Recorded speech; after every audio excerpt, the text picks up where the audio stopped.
As I walked up to the church, why, of course you expect to hear church bells, and what I heard was this weird bonging sound. I thought, that's the strangest church bell I've ever heard. And it's only years later that I understand that this was a recording of a Luray cavern stalactite.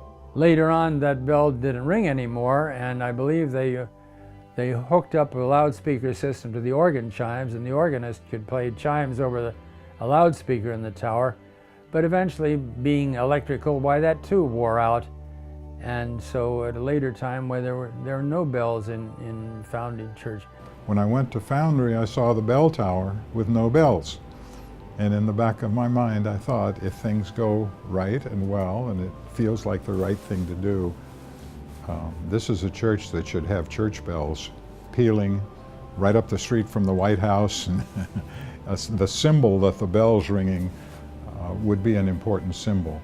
In 1973 was when Pastor Baumann suggested that the church would be happy to get proposals for memorial bells. And I got up in the next board meeting and talked about how I loved the bells that we had heard in Switzerland when we were on overseas duty there, and how I would hoped that for Foundry Church, there were two things that I would covet. One is that we get real bronze bells this time and no more short-lived electronic imitations.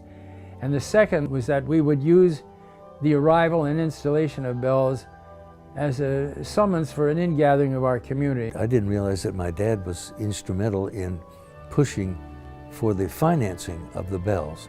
Bob Nelson, of course, was the brain behind it and the actual worker. He did the traveling and interviewed the bell companies and so forth.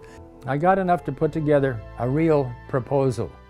And I mentioned to the church trustees at the time that we could have either 5 bells, or one founder had even said they could sell us 6. And Ralph Parker, who was John Parker's father and was a member of the board at that time, said, let's go for 6.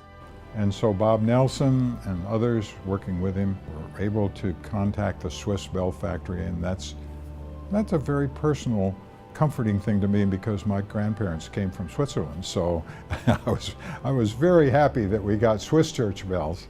I think at that time it was like $42,000 in 1973 dollars, about as much as a house would have cost then. We had a member of Foundry Church that time by the name of Richard Norair, who had a construction company, and he was willing to do the installation at cost. And for all I know, he may even have picked up the tab himself and donated that. Because they were from a, quote, foreign country, Switzerland, there was a concern that we hadn't explored American bell makers enough. And Senator Dole was able to cut through that red tape very quickly and very easily, and we got our import permit. Bells, by the way, have a tradition of being named going back to a pope of about the 3rd century or so, who thought that bells summoned the faithful and had voices of their own, so he decreed that various bells should have names. So our bells start with the smallest one, Henry, which is named after Henry Foxhall, who was the original benefactor of the property on which Foundry Church was built. Then we come down to Liberty, after our own Liberty Bell in Philadelphia. Then the third next bell is called Doxology, and that commemorates all the various people who donated to the project. And then we have Grace, after Grace Smith, who made the major benefaction. Then David, after her husband, whom she wished to memorialize.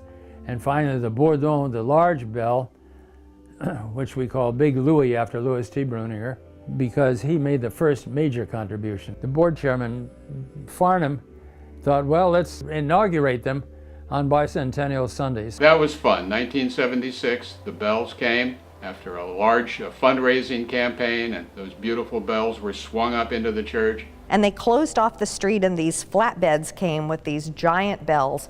I had no idea what they'd look like, and now I can't imagine this building without the bells, because they just became so important. The Washington Post even came and took pictures of it. Yeah. Without even being asked. And that was very beautiful. And then July 4th, 1976, the bicentennial day, we rang the bells for the very first time.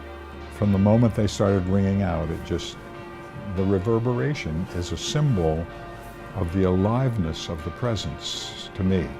And that reminds us of the presence of God that is just all around us and gets our attention and calls us.